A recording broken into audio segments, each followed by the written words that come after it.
Thank you, ladies and gentlemen, for taking time from your busy schedules to be here. Thank you for your contributions and for your energy. And there is a lot here in Katherine. I got a touch of it again this morning, catching up with your Mayor, Faye Miller, and all the work that the Council is doing.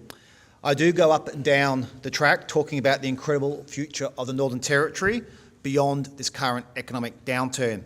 You only need to look at a map to see just how we can feature in this Asian century, how we too can grow with the Asian middle class, how we can be Australia's foot in Asia and Asia's foot in Australia.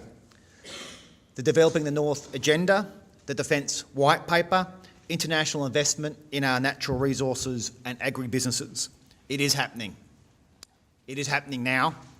The Territory is arriving now. Front and centre of the economic revival of the Northern Territory is and must be the Big Rivers region, with Katherine as its jewel. Beyond these streets are some of Australia's richest and still underdeveloped pastoral and cropping land. Katherine is a natural logistics hub, an inland port.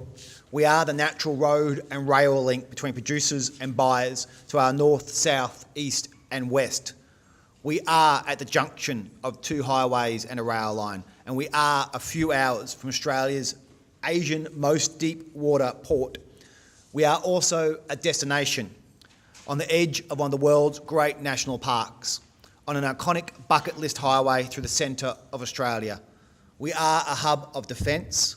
We are a hub of government services. Most towns this size hinge on a single industry. Not Katherine. We've got drones, jets, rockets, cattle, crop and canyons. We've got young entrepreneurs blazing new trails too.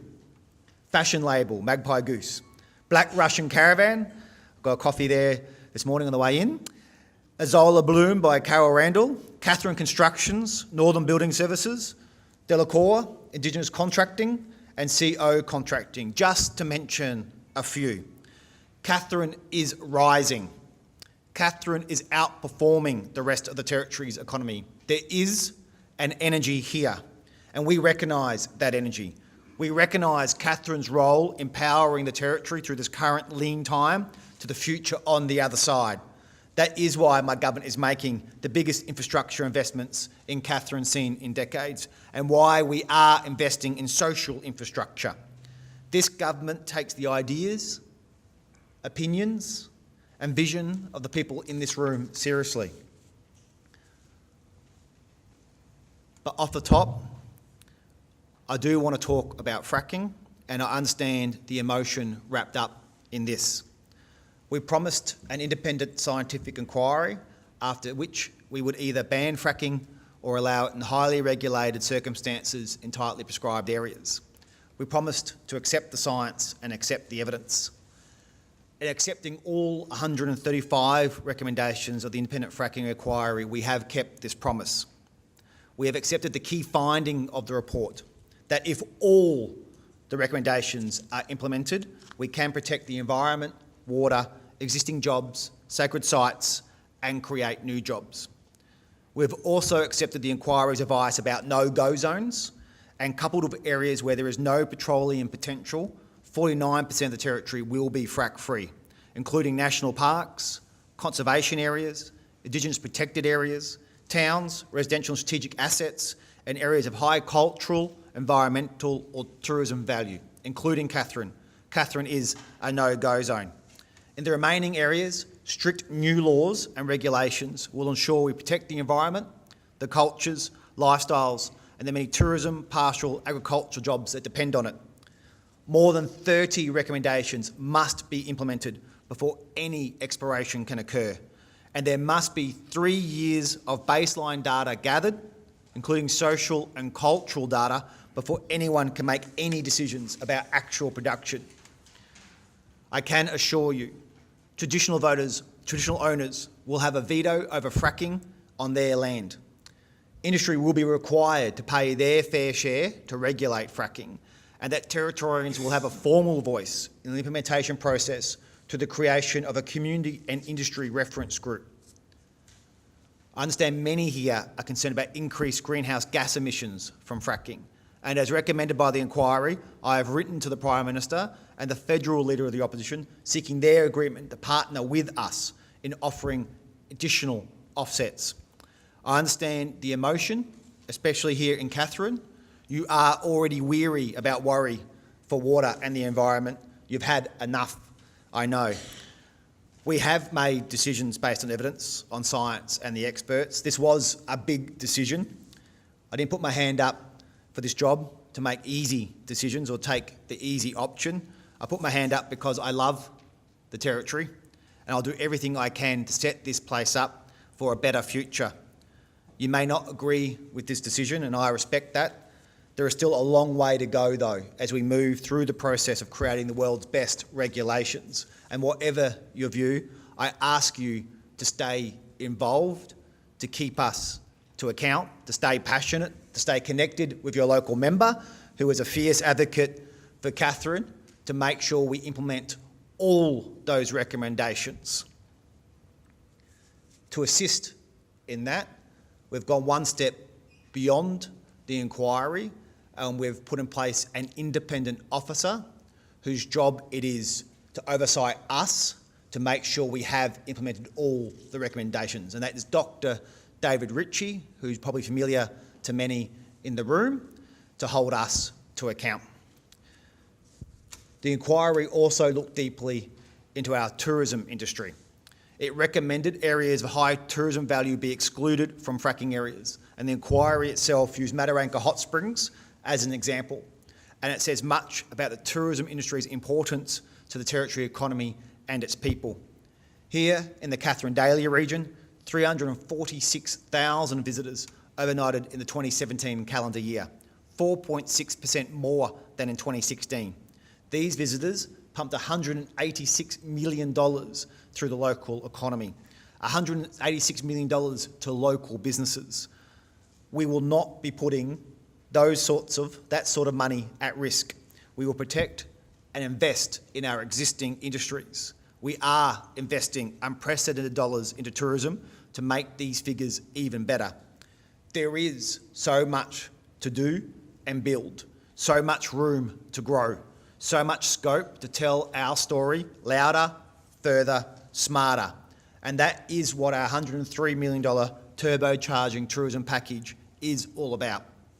As part of the package, Nitmiluk National Park will get $5.5 million for a new walk that links mountain bike trails, cultural tours and boat rides. This is on top, in addition to, the $10 million we have already pledged to upgrade walks, replace the first Gorge jetty, upgrade the Gorge's picnic area, refurbish the Nitmiluk Cultural Centre and upgrade the Lewin Campground. Right now, the Department and the Jarwin Association are working on designs for the jetty and the picnic area. Within a year, you'll be able to take a new cultural walk, you'll see a new boardwalk, and importantly, improved access for people with disabilities. The new developments will refresh this Northern Territory jewel. When you step inside Nitmiluk National Park, you will say, wow. You will know you are in Jarwin land and you will know you are in a Northern Territory National Park. And it was a privilege to be here only a matter of weeks ago with the Mayor, Faye Miller, with the member for Katherine, Sandra Nelson, and of course the member for Arnhem, Selena Weibo, and Selena has been a strong advocate along with Sandra for Jarwin, the National Park and our investment in tourism there. All up, turbocharging tourism is a $103 million package. Perhaps the biggest game changer of the package is a $27 million component for marketing. This is about telling the world and our fellow Australians about what we have got here. The most beautiful, accessible landscapes, the oldest cultures and languages, the hikes, bike trails, camping, shopping, eating, art and wildlife. There is nothing like the Northern Territory anywhere in the world, and it's high time we shout it from rooftops, louder, further, smarter. The research says that for our $27 million outlay, we can expect a return of about $345 million over the next 2 years. This is about $13 to every dollar spent. Over the longer term, we can expect a return of $37 for every dollar spent.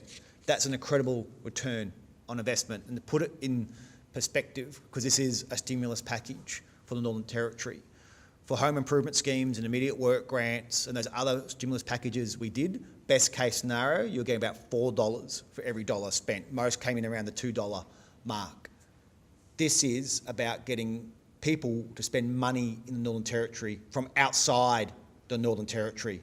Those other schemes are often about getting Territorians to reach into their back pocket and spend money out of your savings and borrowings. So this is a stimulus package that can work across the Northern Territory to bring new money into the Northern Territory and delivers a return on investment that far exceeds the other stimulus packages that we've done.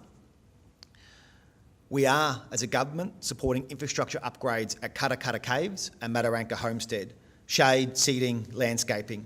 We are working with local tourism businesses to establish a new day tour to the Manyallaluk community, which we hope to be up and running within months. Stage 2 is an overnight tour, and once it's complete, it will be 10 ongoing local jobs. Then, of course, we have the art trails. We are investing $10 million to art gallery extensions. $8 million will be here at Godinimayan, and $2 million will go to upgrades for Mimi Aboriginal art and craft. This is thanks to positive negotiations, and I thank all involved because I do believe we've got now the best result for Katherine. We anticipate a construction tender will go out in October, and all things being equal, construction will begin in about 12 months. We are working with Katherine Town Council around the 8 Great Projects initiative. Every time I come to Katherine, it's involved again. I think the planning work is fantastic. I met with the Mayor this morning and I'm really excited about what and how things are tracking. The 8 Great Projects are a game changer for Katherine. Thank you, Faye and CEO Robert Jennings, for your work. We are with you every step of the way to get these exciting developments off the ground. Obviously, work has started in many parts around Katherine already. I do believe it's excellent. If you haven't seen it, please take time to see it, but I'm sure everyone here is across the 8 Great Projects, and the master planning has been happening here in Katherine for a number of years now. Ladies and gentlemen, for all this region's diversity, its economic soul remains agribusiness. Agribusiness has built this place. It has built our present and it will build our future. There are new opportunities in established industries like cattle, mangoes and melons. For example, at Mambaloo, they're trialling a new remote monitoring system for calving, which could be a game changer for northern beef producers losing millions each year from calf loss. In mangoes, the department and industry are now looking at new varieties and early flowering techniques. We are directing research to where it matters, the farm gate. Fewer academic papers, more research into making money for farmers. And there are completely new opportunities on the horizon. Soybeans and asparagus, for example, have interest from Japanese investors. And Chinese investors are going mad for donkeys. They use the skin in medicines, and meat is also in high demand. The Department of Primary Industries has received more than 50 inquiries from investors interested in donkey products. A cattle property in the Roper River region has already sold specifically for donkey farming, and there are several herds on agistment with other properties throughout the NT. With this level of interest, the department now has a small donkey research herd in Kidman Springs. Donkeys, I'm serious. I get asked about this a lot. If you want to know about donkeys, just have time with the minister. He'll tell you all about donkeys. We want more opportunities like this, more new and exciting industries, and that is why the Minister for Primary Industries and Resources, Ken Bowles, has just announced $1.55 million for NT farmers for key appointments. Andrew Phillip is the Horticultural Industry Development Officer, and we're based here in Katherine. He's got his hand up. His job is to help open new markets, explore new crops, and improve farming practices. Camilla Phillip is our new Mango Industry Development Officer. Demand for buffalo is also growing. Our market in Vietnam has told us that they will take many more buffalo than we are currently sending. It is not hard to see how new donkey and or buffalo processing facilities could be located at the new Katherine Transport and Logistics Hub. And this logistics hub is the centrepiece of our infrastructure investment in Katherine. We did talk about it last year. I know it's been talked about for a while. Katherine is North Australia's great inland port, a link to the producing zones of Northern Australia and export markets nationwide and even further afield. Based on industry needs gathered by Deloitte, we are looking at a 150 hectare site or more. So as you can see, this is not just some shed. This will be a precinct of national and international significance, and I again thank Sandra for her work as the Assistant Minister for the Agribusiness Hub.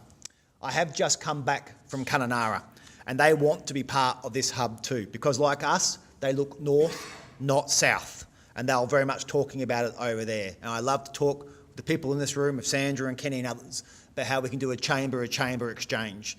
They have invited me over to talk to the East Kimberley Chamber.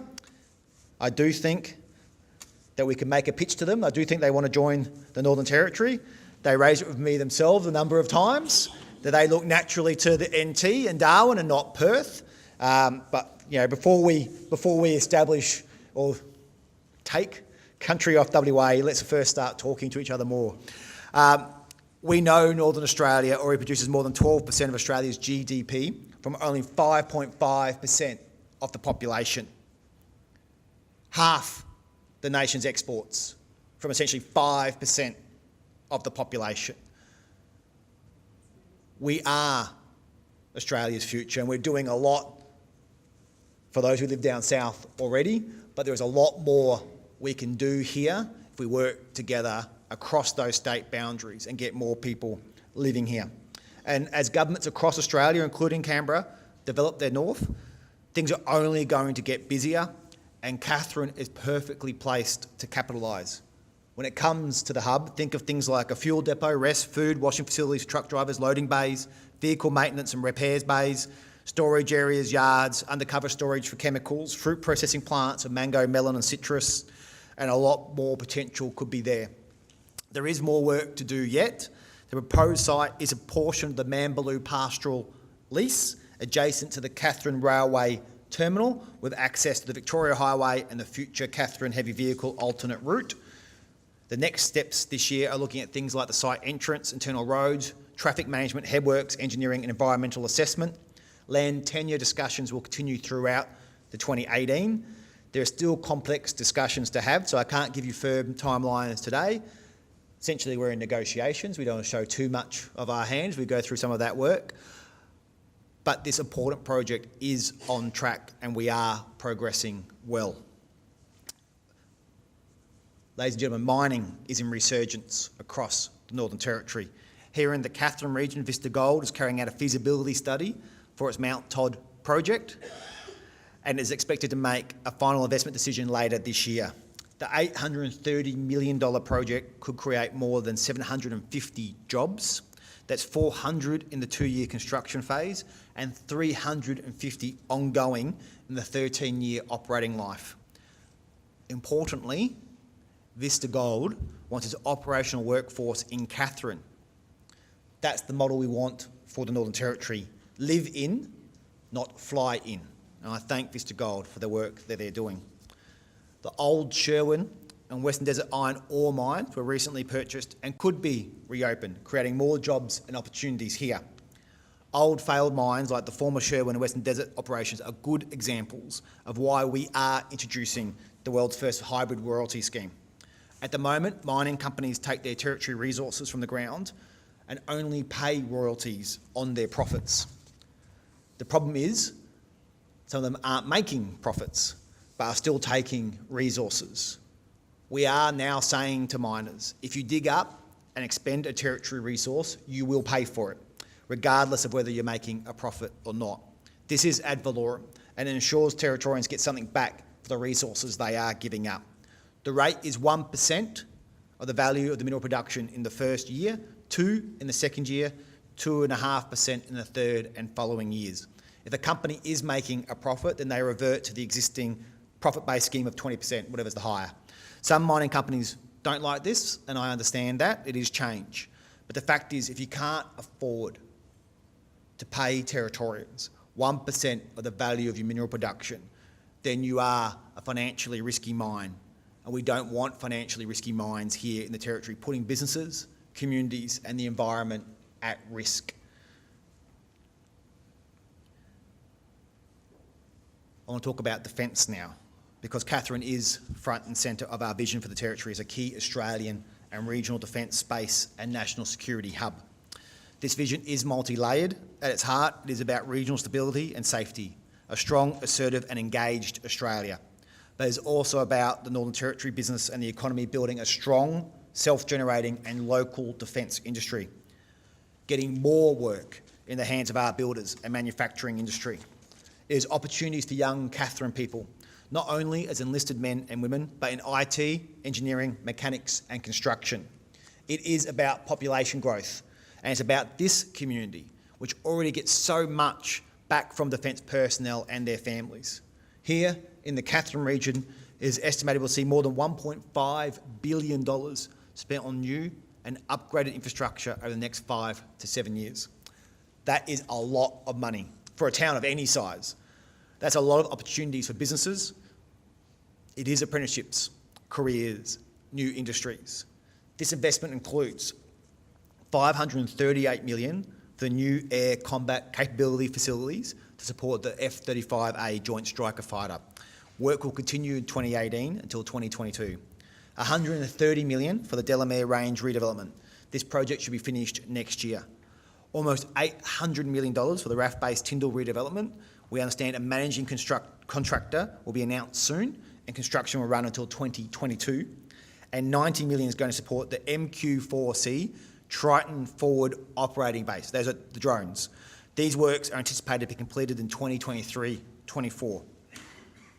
There are opportunities beyond infrastructure and servicing. This year, we will be working with Katherine businesses to develop recreational packages targeting visiting forces, including the Marines, US Air Force and servicemen and women from other countries. For many of our visitors, this will be a once-in-a-lifetime opportunity. Pitch Black 2018, falling in the middle of the year, is a chance for our great tourism operators to go into overdrive. We have to start taking more of the opportunities that we have. We have everyone coming to the NT for Pitch Black. Let's make sure they stay on and enjoy some of it while they are here. That's why we are creating networks between defence, land lease, broad spectrum and local businesses. It's why we've got Defence Advocate Margaret Stabe out there full-time, putting the Territory's case, and that's why bodies like Master Builders are out there doing the same. We are working to turn the US investment into local jobs, traineeships and scholarships. For example, now is the time to get Katherine locked into the F-35 supply chain. The majority of the build will happen in Australia. And so myself, Mark Stabe, Defence NT team, met with Lockheed Martin in Washington recently to begin the work about how Katherine does fit into that supply chain. And we'll keep you updated throughout the year. Government is also explaining the sometimes complex rules and requirements around defence contracting, especially out of that US $2 billion force posture initiative and all the rules that Congress apply to US department spending. It's more complicated than what the Australian Defence Force does. This is why we are hosting info sessions like the Supplier Readiness Program delivered here, and it's also things like inviting businesses to meetings or on delegations, opening the right doors. And we took a number of businesses across with us on that Washington trip to make sure they had those opportunities to meet with people who are used to and familiar working with US Defence.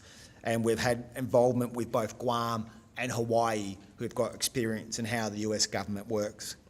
This year, the government will host more sessions and Marg will be working with you and we'll announce the dates and programs soon. If you want to know more about getting a piece of the huge defence pie right now, please see our small business champions based in Katherine, Ken Orwell, or our Principal Economic Development Officer, Jess Powter. Outside defence, Big River businesses will also have the opportunity to get involved this year in many projects coming online. The Nooka Police Complex and additional housing, $12 million. Tender will go out in July. Flood mitigation works, levees and drain capacity, $11 million, tender out in September. Arts Trails, $10 million, tender out in October. New fire station, $8 million at tender right now. Nitmaluk National Park, $10 million, a total of 30 new homes. In Larjamanu, Mataranka, Eva Valley, Minyeri and Nooka, $16 million. Roads, $87 million worth of roads, much of it already underway. Just as important as investment in physical infrastructure, economic infrastructure, is investment in social infrastructure. This is things like keeping you and your family safe, breaking cycles of disadvantage, building Katherine as not only a place of work and opportunity, but a place for families. We are fighting with you, for you. We are fighting for you on the matter of PFAS, no one more so than your local member, Sandra Nelson.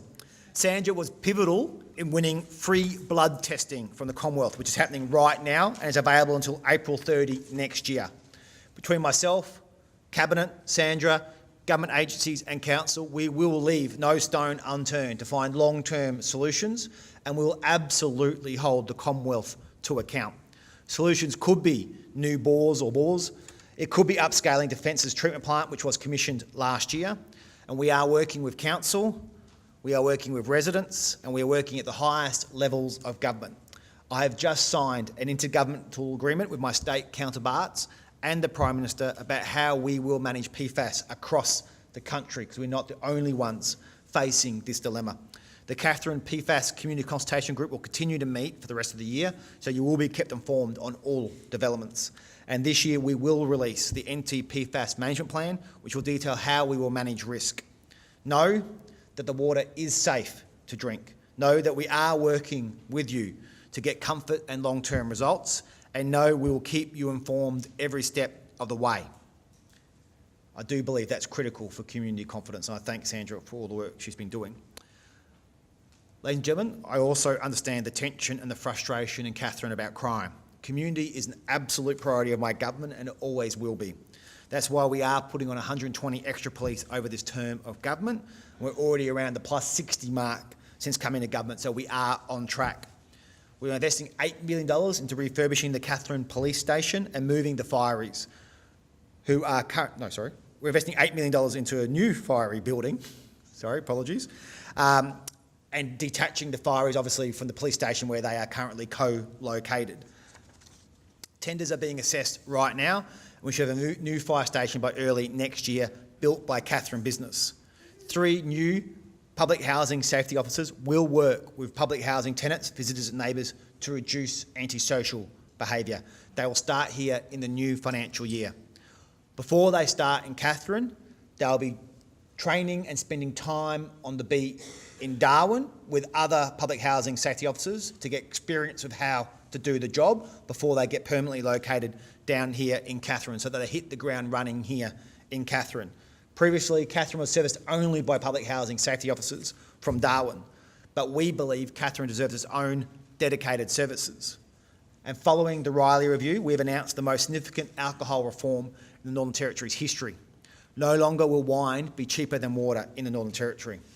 The banned drinkers register is in place and now has more than 3,000 on the list.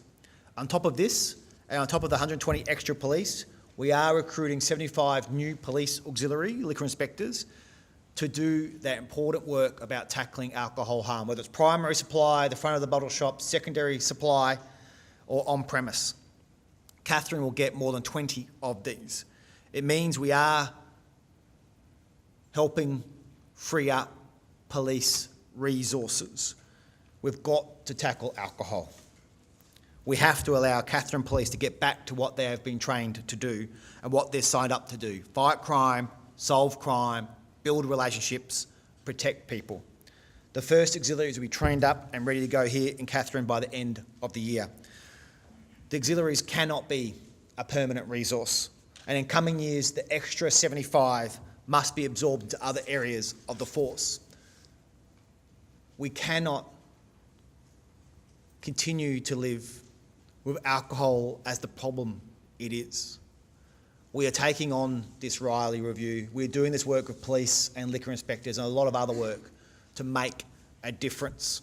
So I want there to be a transition plan for these police liquor inspectors, because we cannot continue to live in the Northern Territory where this is our response.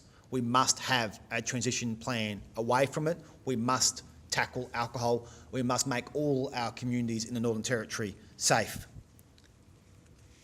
These measures are necessary, unfortunately, right now, until we loosen alcohol's grip on people, until we break intergenerational cycles of crime and, at its heart, disadvantage, until we look after our people better. And while I've talked a lot about jobs and tourism today, we are also implementing some of the most significant social reform the Territory has ever seen and has long needed, like a homelessness strategy to look after our most vulnerable. You'll soon see a suicide prevention strategy and a new Aboriginal justice agreement. We are investing back into our schools.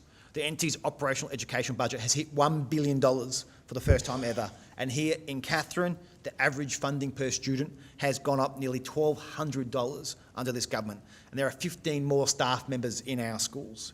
We will progress treaties with Aboriginal Territorians and the historic local decision-making reform. If not the most groundbreaking Aboriginal affairs reform of this generation, I do believe it's at least the most decent. East of here, we've just finished consultation with the Ugalmangi Development Corporation in Nooka.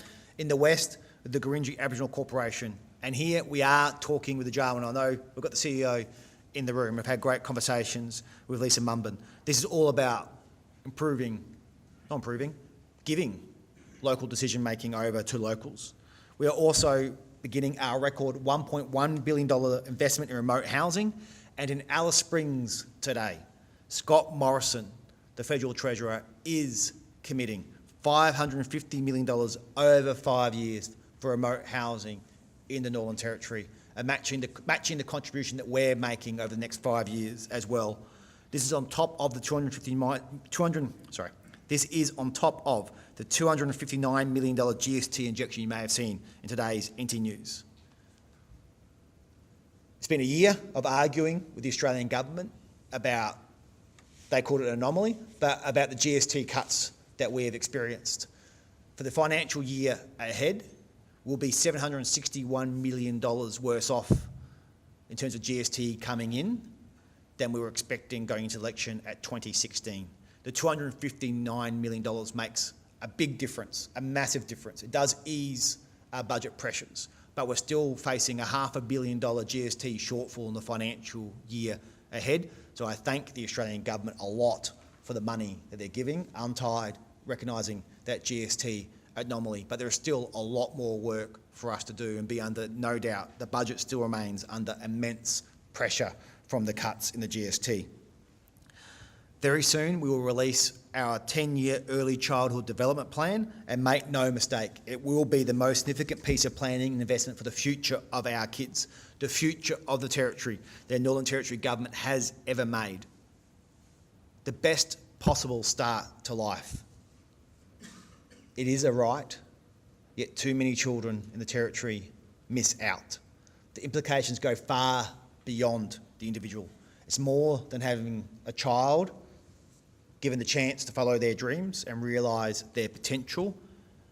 This goes to long-term community strength, well-being and prosperity, reducing the burden on our overburdened justice, health and welfare systems. This is why we've now got an expert-led plan to guide our decision-making over the next 10 years. That's why we are growing the Families as First Teachers program across the Territory. Katherine's FAFT, Families as First Teachers, began last year and has grown already from 13 kids and families to 24. Building up our kids is why we have just announced $230 million over 5 years in response to the Royal Commission. And yesterday, Sandra Nelson announced a new $400,000 for school holiday and after-hours activities here in Katherine as part of our response.